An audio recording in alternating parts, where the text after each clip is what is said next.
Hey, Christopher, how you doing today? Fantastic. How are things there in sunny California? Oh, it is beautiful. I had a couple of the best days ever just recently. 90 to 5 degrees, just the blue sun, the sky. It's been beautiful. Yeah, it's advancing here in Wisconsin. We're up into the 60s now, which is thrilling for those of us in the Midwest, but it's been a slow spring. And I think we're going to have one of those weird summers because it seems like as Neptune continues to advance in Pisces, we're getting a lot of weird stuff going on with the weather. Yeah, we're starting to get that grand trine effect, as we were leaving this week we had when the moon come into Cancer and do that grand trine with Saturn and Scorpio and Neptune and Pisces. And I think that was a tiny little futuristic window look into what the summer's going to be like, what we went through this week, energy-wise. And I'm excited. For me, the moon in Cancer has been nothing but just, oh my gosh, my summer's going to go amazing. And so, it feels good, right? Cancer's all about feeling. Yeah, it definitely is feeling like things are building, and there is a certain element of waiting for the curtain to go up. We keep getting these brief pauses before the actual players get out on the stage. But I think as we see the sun on Monday upcoming move across that 29th degree of Taurus and advance into Gemini, that's when the curtain will really lift and the band will give us the music, and we'll see what the story is all about. Yeah, and that weekend that leads up to it is a little confusing with Mercury squaring Neptune as we come into this weekend. It's just like, what is going on? Like, are we building this life in the right way? All this last Taurus ditched effort, right, of like to build, right, to create, to manifest, to that earthly energy. Like, what is your worth? What do you have? One thing about Taurus is like, do you have the money? Do you have the confidence of what it takes? Do you have that worth? What is it that you have? And I think as we're stumbling into the weekend, as all the Mercury Gemini energy, Venus Gemini, Jupiter Gemini, there's all this activity that wants to happen, yet we don't even know which direction to take it all, I feel, with that Mercury squaring Neptune exact this weekend, right before we leave Taurus. Yeah, it's going to be an interesting weekend because on Friday, today, the moon is moving through Leo, finishing up that Leo energy. Yeah. And then as it advances into Virgo, that's when everybody's going to be getting very serious about where are my ducks and are they lined up yet? So then that will, kind of advance us into this next phase. But, this last week we had Mars finally advance to the point where it hit that point in Taurus where the solar eclipse occurred. Yeah. And my sense around that is that finally was the last logjam. And I think that people who are feeling anticipation and a little bit of frustration because things haven't been mobilizing, I think we're going to start seeing things really speed up now. That is an excellent analysis. I completely agree with you. That is the go point. Mars is the activator. And it's interesting to see on how I've been looking at charts for the last couple of years to go back and see the differences in the last couple springs. And usually Mars has been forward as we've been coming into springtime, which I think is interesting that this year we have the sun leading the way. We have Mercury, we have everything else leading the way, and Mars last. And Mars is used to being forward. And it's so interesting that Mars is last right now. But he's almost the caboose with like a little rocket pack pushing everybody in the right direction to keep us moving forward. So I think this is a very different springtime that we've ever come into with that Mars energy backwards like that. But you're right. So whenever all this stuff happens in our future, Mars will be at the end to push it into gear. Yeah, it definitely is. And the really good news is that Mars is advancing further and further away from that south node. Yeah. So, the South Node is always going to bring confrontation and identity issues and things like that to the table. And when you combine that with the Martian energy, you can easily talk yourself into a lot of boxed in ideas. And so that advance is going to be making things feel more and more comfortable as we move into the coming week. Believe me, I know. I've got my Mars in Scorpio 18 degrees, so I've been seeing the opposite side of things. But that South Node over there in Taurus is fine. We're through that point, and I think that is the point of, okay, now you move on. Like, we're totally all moved on, and we're getting ready for Gemini. I mean, Gemini is exciting. Things are quick. This is the whole big story that the universe wants to unveil, because Jupiter is, to me, the big encyclopedia. It is the, like, the total lesson plan. It is everything that we're trying to understand, and it's in a place that's in very small territory. Gemini, the very pin needles of this reality, and Jupiter is not used to having to scan every little detail. And here we are. I think we've all scanned every detail of our life so much that we're finally going to get the lesson plan coming up here. Yeah, absolutely. And what's really interesting is that once Mars joins the party in Gemini, we're going to have this cluster of energy there that will be squaring Neptune and Pisces, number one. Yeah. And number two, it'll be offline in relationship to Pluto over there in Capricorn, because it'll be in a space of being in conjunct. So it's going to kind of have some twitchy energy. These planets, as they're moving around, they're interacting with Uranus and Aries, which is still volatile, possibility of things, disruptive that just kind of happen overnight. And then we've got Saturn sitting down there in Scorpio. So we've got another inconjunct going on. So very bizarre kind of vibes during the first part of the sun's entry into Gemini. Yeah, it is. I mean, that Uranus-Pluto square exact happens on May 21st. So, and that's the day the sun is, 1 degree, and we're really going to start to feel the effects of where in your life is the universe shaking the tree down. Like, Uranus-Pluto is a big shake in people's lives, and it's deep, and it's powerful, and it's subconscious, and it's also dealing with your courage. It's dealing with your ability to structure your life and have the courage to make it happen. I mean, it comes down to that very basic energy, is a newfound glory we must all find, and then a leaving behind of an old way of doing things. And that's hard, because Pluto is, even though it's transforming the rules in our life, the structure of our life, the goals we have, in order to be in more of a higher, glorious, more fiery, more passionate, more courageous, life forward. Pluto is an obsessive sign or planet, and it's obsessive, and we still want the control, though. We want to be able to, like, maneuver the ship in the right way, and it's going to take some courage in ways you've never thought possible to get through a Pluto-Uranus square, and that's where it can become difficult.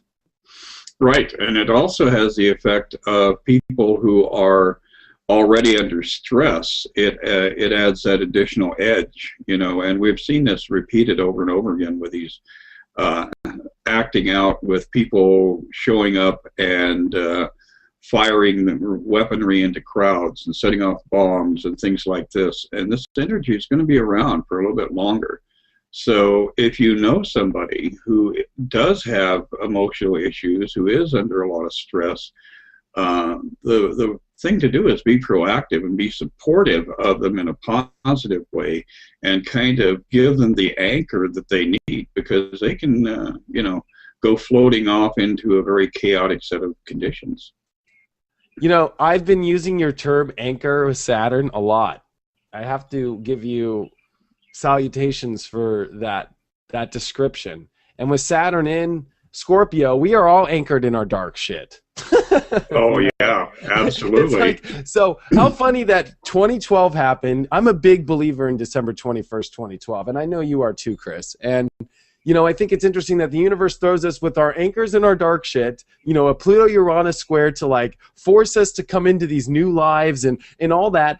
But no, what better way to get everybody to help each other out and to become in the age of Aquarius? I can't think of a better way God would do it. Like, I mean, that is just where it's at. We all have to help each other out. We all have to, you know, communicate. I think that's the whole lesson of Gemini right now is communication.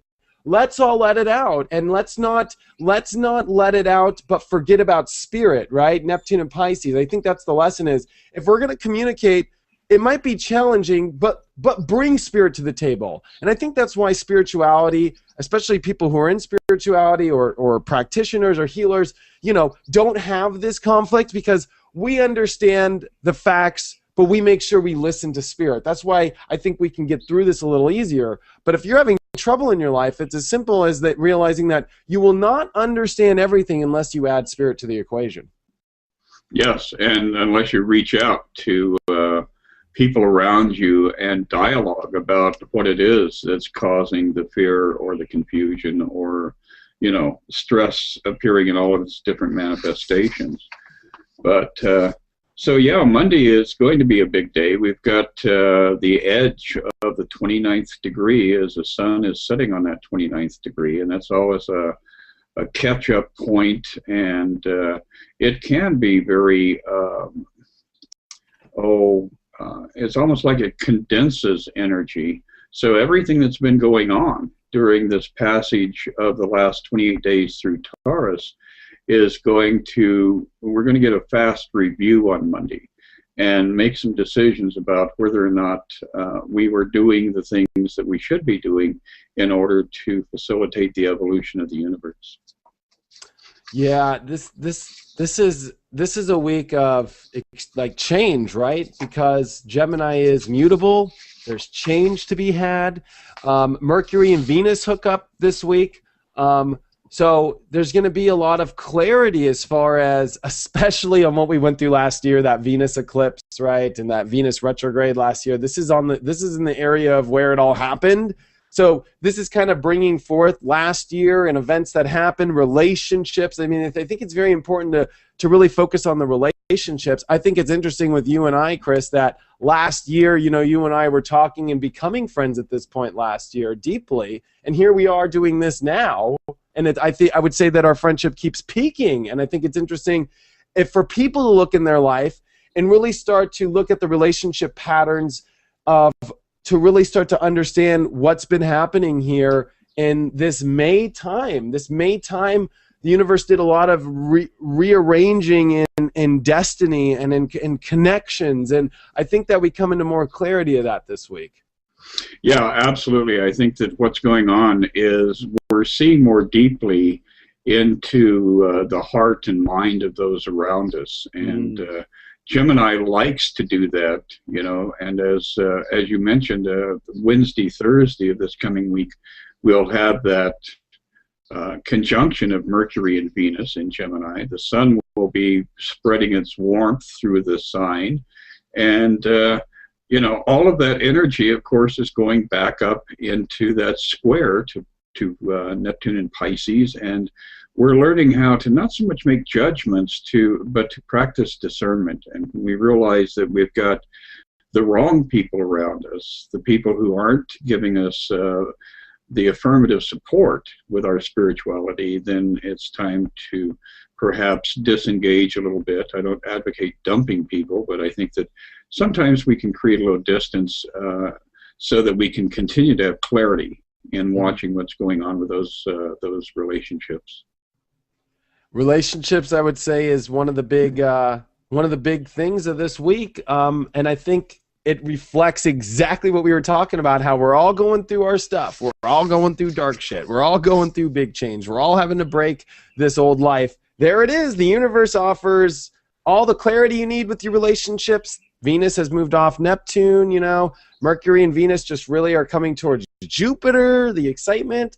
I mean, this is like, the relationships are really a great place, and especially because we're leading towards this lunar eclipse, which is coming near the end of this week, and the moon will touch Saturn, in midweek here, and moon and Saturn is sometimes cannot be fun. It can put a damper on things, especially with Gemini, which can get, really excited in all these little meticulous little things and childlike little things. And there's Saturn and the moon in Scorpio, on the 23rd, just like, let's look at everything in the real deal, and it can bring some real energy, and they're very different energies. Scorpio and Gemini are very different. And I think this is going to be a weird energy, especially right before an eclipse, as the moon is peaking towards its fullness, and it hits Saturn almost on a full moon, the one that lunar eclipse we had last month. This is kind of tapping into that and seeing what we had to release. And there's so much releasing happening in Scorpio.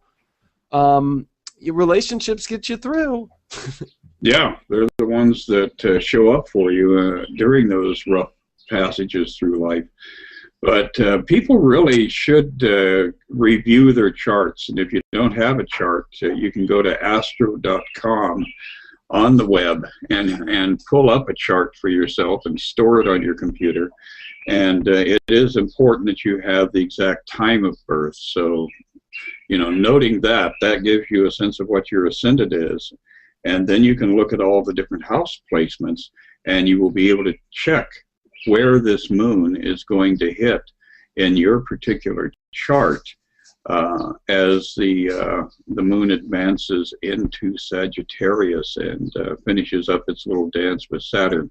So go back to your charts and look for that information, and that'll give you some insight as to how this energy is going to play out in your particular set of circumstances.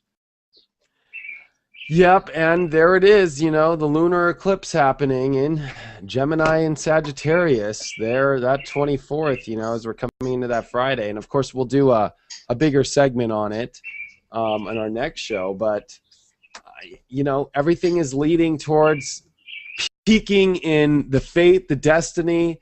Mercury and Venus are exactly conjunct during this. So, and it's actually in conjunction with Jupiter. So there is a lot of positive, I feel, that is going to happen out of this eclipse. And, pay attention to the events that lead up to it. I mean, we've been in between eclipses for a month now. And the last month of events are very important to pay attention to and what's happening in your life.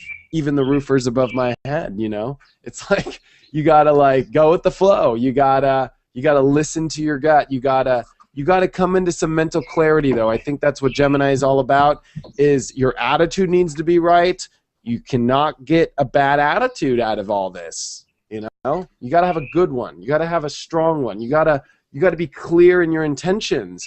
Your thoughts will manifest your reality, and that's true with Gemini big time. Yeah, Gemini is a generator. Pardon me. And so you're going to have almost immediate manifestation as soon as the sun gets active in Gemini. So if all of a sudden, you go outside and you've got a flat tire in the car, it's like, well, what the hell was I thinking about here? And how do I need to clean up what's going on in the back of my mind so I'm not creating these kind of situations that I have to stop and address? And that really is what all of these spiritual sciences are all about, is recognizing and taking this whole theme of victimhood back to that place where we can actually address it, because none of us are victims. We may be unconscious creators of chaos in our own life, but the truth is we are not victims. And so this can be a very important cycle for clarity and resolution about what am I creating in my life and how do I go about changing that. And, change is the key to any mutable sign. Change, let go. I always look at astrology as like an airplane. Cardinal, you take off. Fixed signs, you keep maintaining on the flight. Immutable, tray tables down and ready to land. So it's like, right. Okay, it's time to move your tray tables up. You know what you want to go fly with. You know what you want to go start with. That's what Aries, Taurus, and Gemini is about, is almost like is setting the intention of the flight. I believe that Cancer, Leo, and Virgo is a big part of like, okay, now you get to start to really peak off. This is where the sun peaks out in these three signs. So, we're getting ready for the peak of our lives to develop the manifestation at the peak of what we want. Even it's happening here on Earth if you're on the northern hemisphere. But, that is what Western astrology is based off of. It affects you if you're on the south, too, the same way. It's just, that's the system. And this system is about to start peaking in energy. And if you have your thoughts right and your mind clear, you have the power to really start to manifest all you want. And that's what Jupiter and Gemini is about, is getting your mind open and clear and not forgetting about where you're taking your life. If your thoughts are so minimal and small and doubting, you are not going to go on the journey. You are not going to see and come into the knowing you need to go. Your aim is off, and your aim is off based on your thoughts. Very true. And what's going to happen is when this planetary party arrives in Cancer then, and Jupiter moves into Cancer, that's when we'll see the manifestation of all these things that we have put our intention into. So Cancer is going to be this huge cycle of birth, and if you have been doing all the appropriate inner work, the birth will be of something glorious. If you're not paying attention, who knows, you may have Quasimodo as a child of yours that you have to address. Yeah. Well, what do the cards say about all this? I'm really excited to see. Well, interestingly, the cards for this weekend, we have the Death card, and we are lining up for this end of Taurus cycle. So, yeah, we're going to be putting a lot of things to rest. Virgo energy, Moon in Virgo during the weekend, and that will be enshrined to Taurus. So a lot of earthy kind of energy manifesting and then filling out in Scorpio. Then the first of next week is the cycle of illumination, the student. So this is when we really want to start looking deeply into the content of our life. And of course, that's with the arrival of the sun in Gemini. And like you'd said earlier, that beautiful conjunction between Mercury and Venus in Gemini, that's going to give us the appearance, the opportunity to see things clearly. This is, interestingly enough, the card that comes up around this lunar eclipse. And this is a card of serenity, finally arriving at a place where a lot of the stuff that we've been trying to resolve gets worked out. And so that weekend following the lunar eclipse is most likely going to be one that's very peaceful for the individual. And I'm not saying that, that's necessarily going to be true for institutions, groups of people, that sort of thing. But I think if you're doing your work, this weekend you will be illuminated. You'll see where things are headed. Next weekend, you'll finally be able to say, oh, I think I'm resolving this. I'm more at peace with my life. Yeah. Wow. Death card for the weekend. I'm ready. Yeah. Well, we just keep going back to Scorpio over and over again. So, yeah. And you have your Mars, Saturn in Scorpio. I've got my Mars, Saturn in Cancer. So, yeah, we're both getting all this watery energy and learning how to accommodate the energies of those two particular planets. Yeah, it is beautiful. I'm excited. That's what Gemini is. Get excited, but the excitement can be in two ways with Gemini. There's always this duality energies. Like, if you're excited, be about it good. Don't be excited about negative energy, because you can be excited about negative. If you ever see somebody negative, or if you ever see a Gemini mad, they're mad, but they love to be mad because the attitude is exciting and they move their hands right. I've got lots of Gemini in me, just so everybody knows too. But it's just like, like that's how fast things can change. Just one second you're thinking this, and the next second, oh my God, I hate that guy. Blah, blah, blah, blah. You know, like watch that like quick wham. It's a lot like you know, like it's very fast. Just it'll switch on you in 1 second. So you got to be aware of those 1 second paths and start to listen to your emotions, because that'll save you. Your emotions will save you. That's where we're anchored in. So make sure that the mind remembers that we're anchored in emotions. We're not anchored in the mind. Well, and a lot of subtleties are going to be revealed as soon as you start looking at your friends who are in the opposite signs. So Sagittarians, I think, are going to be showing up, giving us those lessons that Eight of Pentacles cards was showing us, because Sages, you know, are the receptor side of everything that's happening in Gemini. So this would be a good week to hang out with Sagittarian people and just listen. Don't ask them questions. Just listen, because they'll unconsciously reveal some ancient truths. Wonderful. Well, this will be a great week, and I can't wait to see you in the tail end of next week. Yeah, it's going to be fun, because we'll be talking about the eclipse as it is eclipsing. Wonderful. Well, thanks, Chris.